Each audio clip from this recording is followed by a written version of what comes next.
Breakup breakup breakup আজকের পর থেকে তোর সাথে আমার ব্রেকআপ। তোর সাথে রিলেশনে যাওয়াই ছিল আমার লাইফের সবথেকে বড় ভুল।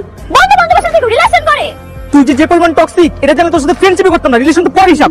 তো আমি টক্সিক আর তুই অনেক ভালো, তাই না? আমি ভালো দেখে না তোর সাথে রিলেশন করছিলাম, দিছস তো সবকিছু আমার। ভালো করে দেখ, তোর সব কটা জিনিস এখানে আছে।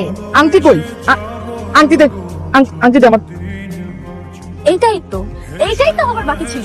কত করে বললাম ফ্রেন্ডশিপের মতো কখনো রিলেশন আনিস না আনিস না আনিস না, শুনলি না? না এখন কেন ব্রেকআপ হচ্ছে? শোন, সেম এজের রিলেশনশিপ আর বেস্ট ফ্রেন্ডের মধ্যে রিলেশনশিপ কোনোটাই মধুর হয় না। আরে বাপরে, আসতে হন জ্ঞান দিতে। তোরা যখন ফ্রেন্ড না, তোরা রিলেশন যাবি না, তখন দেখ এসব কথা কই যায়। আমরা বেস্ট ফ্রেন্ড আর আমরা প্রতিজ্ঞা করছি আমাদের ফ্রেন্ডশিপের মধ্যে কখনো রিলেশনশিপ আসবে না। তুই বিশ্বাস করিস? করি, তবে অল্প অল্প। অল্প অল্প কেন? অল্প বিশ্বাস করিস কেন? আরে আমার আঙ্কেল অস্ট্রেলিয়া গেল না, জ্যোতিষী তো 6 মাস আগে বলে ফেলছিল যে আমার আঙ্কেল নাকি অস্ট্রেলিয়া যাবে, এই জন্য। তাহলে একটা কাজ করি, চল আমরা গিয়ে আমাদের ভবিষ্যৎবাণী করি যে আমরা ভবিষ্যতে কি করতে পারি।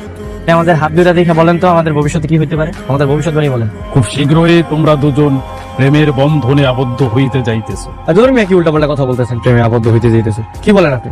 আমরা দুজন সবাই আরো উল্টা বইলা বেড়াই যে বন্ধু বান্ধবীর মধ্যে কখনো প্রেম আসবে না, প্রেম থেকে বিরত থাকতে হবে, প্রেম বিয়ে গুলো হবে না। এলাকার যত সিনিয়র জুনিয়র যারা আছে সবাই সারাদিন আমরা জ্ঞান দিই। কি বলো তোর আমার নাকি বিয়ে হবে? কি ব্যাপার বলতো? আসার পর থেকে দেখছি তুই এই কথা কোনোভাবে মাথা থেকে বের করতে পারছিস না। কি হয়েছে বল? হ্যাঁ, আরে কথা তো আর সেটা না। এই না না, খবরদার। কি? আমি বুঝতে পারছি না তুই এই কথা কেন সারাক্ষণ ভেবে যাচ্ছিস। হ্যাঁ, আমি শিওর তোর ঝামেলা আছে। আচ্ছা ঠিক আছে, এই টপিকটা আমরা বাদ দিই।